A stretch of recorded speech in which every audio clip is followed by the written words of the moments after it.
ഇനി നമുക്ക് പഠിക്കാനുള്ളത് സീ വേവ്സ് ആൻഡ് കറന്റ്സ് ആണ്. So what are waves? Waves are undulatory disturbances on the surface of the sea water. So ഈ waves main ആയിട്ട് cos ചെയ്യേണ്ട കാരണം എന്താണ്? Rushing wind, earthquakes, attraction of sea water by the sun and moon and other similar reasons. നമ്മൾ Tide നമുക്കറിയാമല്ലേ, Tide ഉണ്ടാവുന്നത് എന്തുവാണ്? മൂണിന്റെ attraction കൊണ്ടാണ് നമുക്ക് ടൈഡ് ഉണ്ടാവുന്നത്. സോ ഈ വിൻഡും അട്രാക്ഷൻ ഓഫ് സൺ, മൂൺ, പിന്നെ നമ്മുടെ ടെക്ടോണിക് പ്ലേറ്റ്സിന്റെ കണ്ടിന്യൂസ് മോഷൻ ഒക്കെ ഉള്ളത് കൊണ്ടാണ് നമുക്ക് ഈ വേവ്സ് പ്രൊഡ്യൂസ് ചെയ്യുന്നത്. സീ വേവ്സ് തന്നെ മെയിൻ ആയിട്ട് രണ്ടെണ്ണാണ് ഉള്ളത്. ഒന്ന് ഓസിലേറ്ററി വേവ്സും ഒന്ന് ട്രാൻസ്ലേറ്ററി വേവ്സും. ഓസിലേറ്ററി വേവ്സില് പാർട്ടിക്കിൾസ് എപ്പോഴും സർക്കുലർ മോഷനിലായിരിക്കും. Okay, they will be in circular orbit ആണ്. So these waves start from the deep portion of the sea, and when it reaches the shallow depth portion, these particles cannot follow a perfect circular motion, and consequently an oscillatory wave rushing towards the shore breaks at the crust region. So deep portion start ചെയ്യുന്നത് oscillatory ആയിട്ടായിരിക്കും. നിങ്ങൾക്ക് ഈ പാഠത്തിൽ കുറച്ചും കൂടി വ്യക്തമായിട്ട് കാണാം.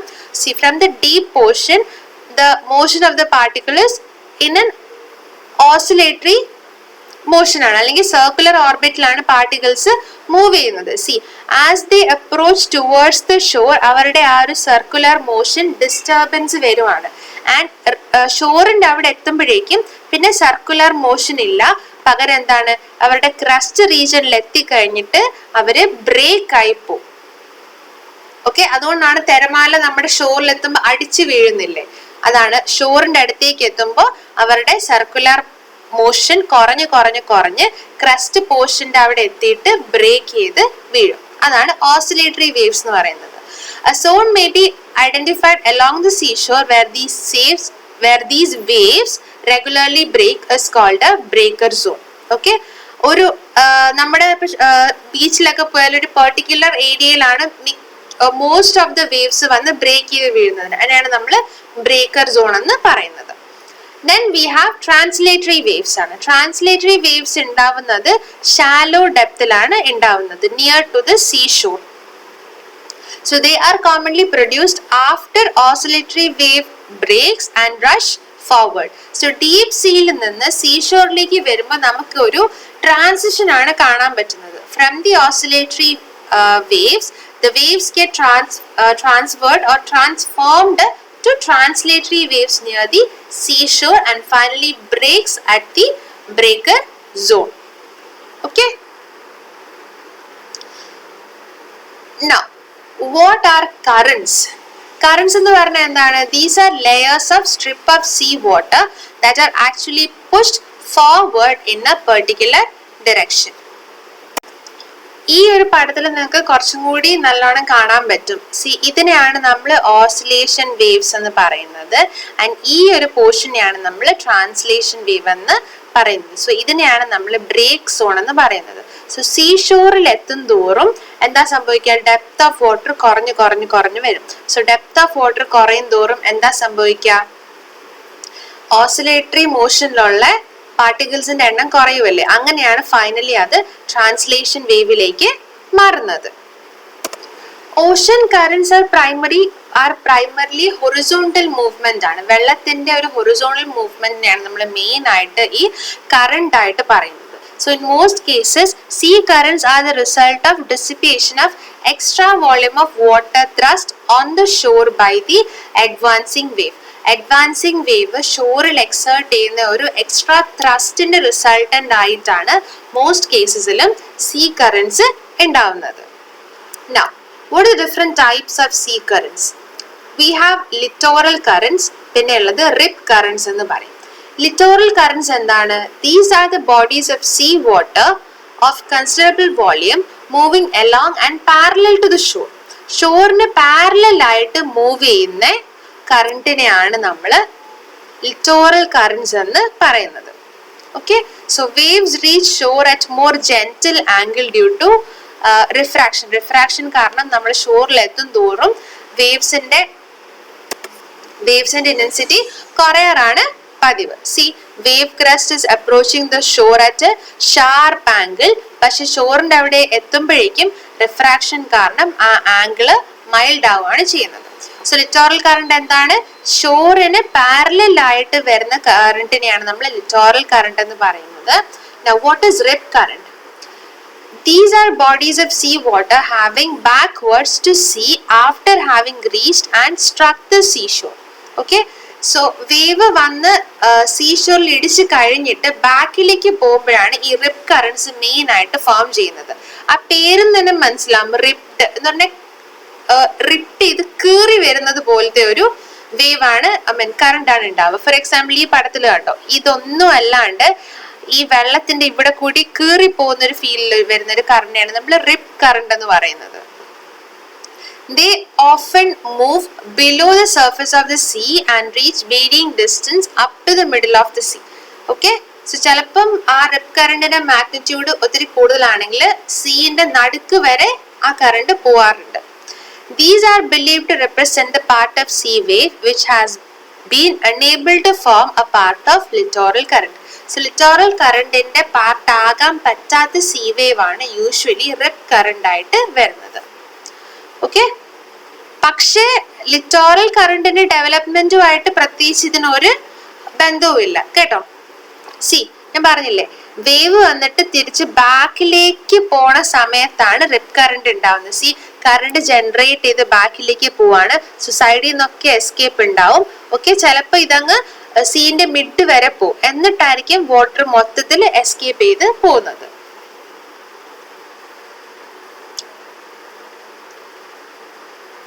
Now, what is marine erosion? Marine water erodes the rock at the shore by 3 waves. So നമ്മൾ കടൽ തീരത്ത് പോകുമ്പോൾ പാറക്കെട്ടുകൾ കാണാറില്ലേ, അവിടെയും ഇറോഷൻ നടക്കാറുണ്ട്. അതിന്റെ നമുക്ക് മെയിൻ റീസൺ ഇത് പറയാണ്ട് തന്നെ നമുക്ക് വായിക്കാണ്ട് നമുക്ക് ജസ്റ്റ് ഒരു കോമൺ സെൻസിൽ പറയാൻ പറ്റും.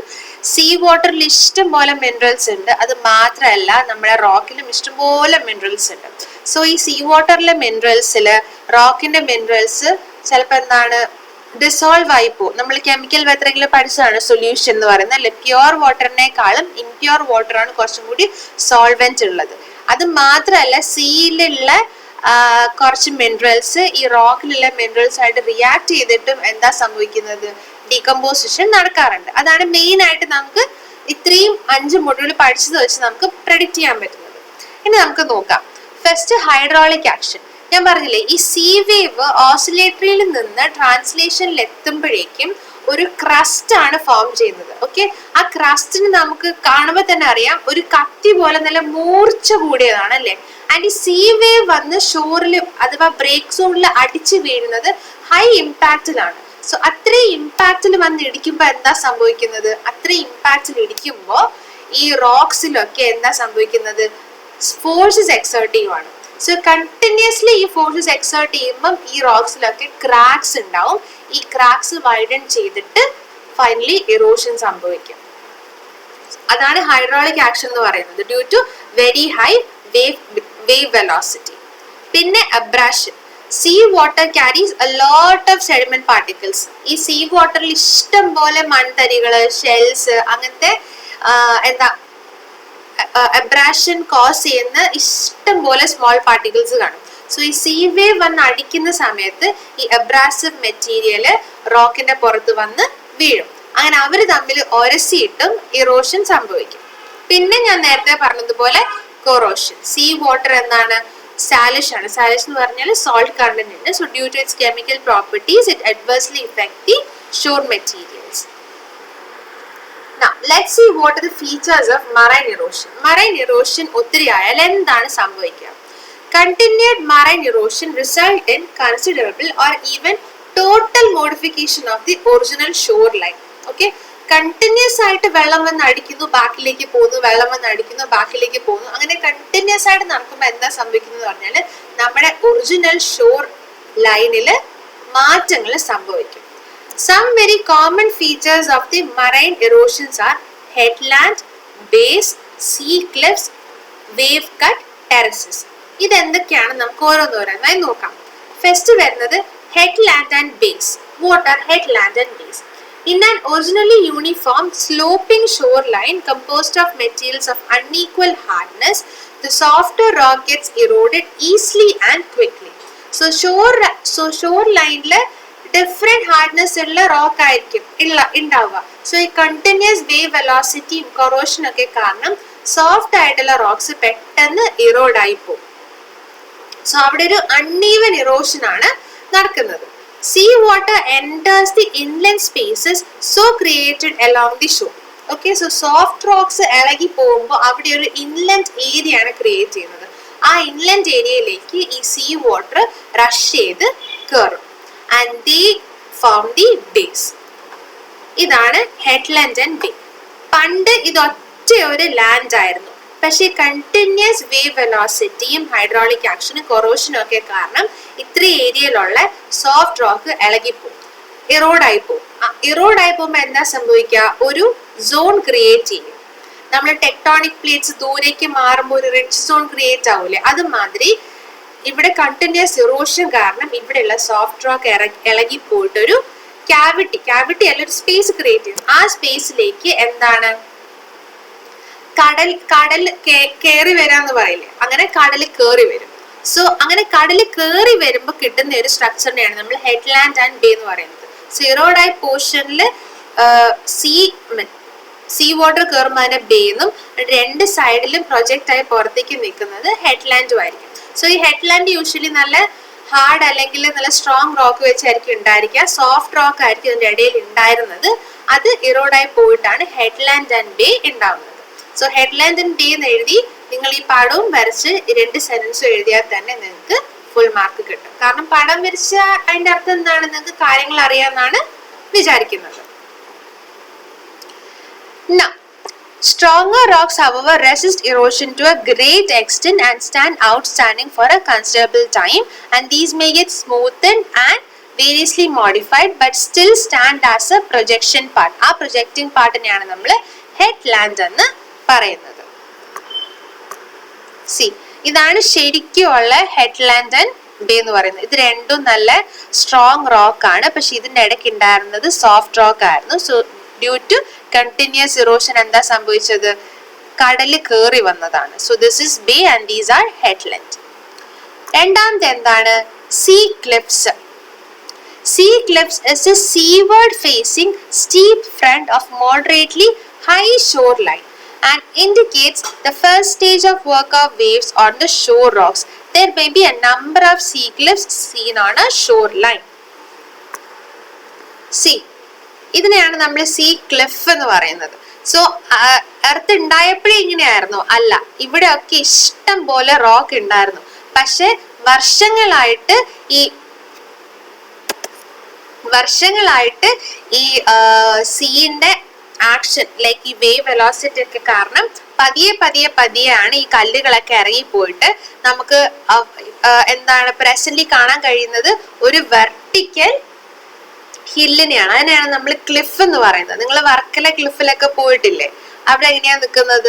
ആ വർക്കല ക്ലിഫ് നിങ്ങൾ ഇറങ്ങുമ്പോൾ തന്നെ കാണാം ഇഷ്ടം പോലെ കല്ലുകൾ അവിടെ കിടക്കുന്നത്. അതിനർത്ഥം എന്താണ്? പണ്ട് അവിടെ ഫുൾ അത്രയും ഒരു വലിയ മലയായിരുന്നു. പക്ഷെ ഈ സീന്റെ ഹൈലി അഗ്രസീവ് ആക്ഷൻ കാരണം അത്രയും കല്ല് ഇറോഡായി കട്ട് ചെയ്ത് പോയിട്ട് ബാക്കി നിൽക്കുന്ന ഒരു വെർട്ടിക്കൽ സ്ട്രക്ചറിനെയാണ് നമ്മൾ ക്ലിഫ് എന്ന് പറയുന്നത്. Okay, so they are outstanding rock projections having been smoothed by the wave energy. These cliffs may ultimately be worn due to continued undercutting action of the waves. So waves എപ്പോഴും എന്താ ചെയ്യുന്നത്? ഈ ക്ലിഫ്സിന്റെ താഴെ നിന്നാണ് ഈ കല്ലുകളിനെ ഇളക്കി കളയുന്നത് അല്ലേ? സോ ബേസിലെ കല്ലുകൾ ഇളകി പോകുമ്പോൾ എന്താ പറ്റുക? അതിന്റെ മുകളിലുള്ള അത്രയും കല്ലുകൾ താനേ ഇളകിപ്പോകും. സോ നമ്മള് വേവ്സിന്റെ മെയിൻ അണ്ടർ കട്ടിങ് കാരണമാണ് ഈ ക്ലിഫ്സ് ഉണ്ടാകുന്നത്. Thus, shoreline is reduced to a smooth, free from irregularities and seaward sloping surfaces. That is known as cliff. പിന്നെ വരുന്ന എന്താണ്? വേവ് കട്ട് ടെറസസ് ആണ്. Wave cut terrace is a shallow shelf type structure ആണ്, gained out from the shore rocks by advancing sea waves. The waves first of all cut a notch where they strike against the cliff rock again and again. The notch is gradually extended backwards to such a depth below the overlying rock, then later becomes an unsupported from below. The cliff eventually falls down along the notch. See, already cliff ആണ് ഉള്ളത്, പക്ഷെ under cutting action കാരണം ഒരു notch ആണ് create ചെയ്യുന്നത്. Okay, ഒരു terrace പോലെയാണ് cut ചെയ്ത് വിടുന്നത്. സോ കട്ട് ചെയ്ത് പോകുമ്പോൾ അവസാനം എന്താ, താഴെ സപ്പോർട്ട് ഇല്ലാണ്ടാകുമ്പോൾ മൊത്തത്തിൽ ഇടിഞ്ഞങ്ങ് വീഴും. അതാണ് സംഭവിക്കാറ്. സോ കട്ട് ചെയ്ത് പോയിട്ട് അത്രയും പോർഷനിൽ നമുക്ക് എന്താ കിട്ടുന്നത്, ഒരു ടെറസ് പോലത്തെ ഒരു പ്ലാറ്റ്ഫോം നമുക്ക് അവിടെ കാണാൻ പറ്റും. So a platform or a bench is thus created over which the sea water may rush temporarily and periodically. So ഒരു ടെറസ് പോലെ ഒരു പോർഷൻ കട്ട് ചെയ്ത് കിട്ടും. സോ അവിടെ എന്തായിരിക്കും, വേവ്സ് വന്നുകൊണ്ടിരിക്കും. ചിലപ്പോൾ നമുക്ക് ആ ഏരിയയിലേക്ക് എന്താണ് കടൽ കയറിയെന്നും ഇരിക്കാം. സി, ഇത് കണ്ടോ, ഇതായിരുന്നു ക്ലിഫിന്ന് നോച്ച് അണ്ടർ കട്ടിങ് ആക്ഷൻ കാണാൻ നോച്ച് ക്രിയേറ്റ് ചെയ്യുവാണ്. സോ ഈ നോച്ച് ക്രിയേറ്റ് ചെയ്യുമ്പോൾ എന്താ സംഭവിക്കുക, ഇത്രയും പോർഷന് താഴെ സപ്പോർട്ട് ചെയ്യാൻ ഇല്ലാത്തതുകൊണ്ട് ഇത്രയും പോർഷൻ ഇടിഞ്ഞ് താഴെ വീഴും.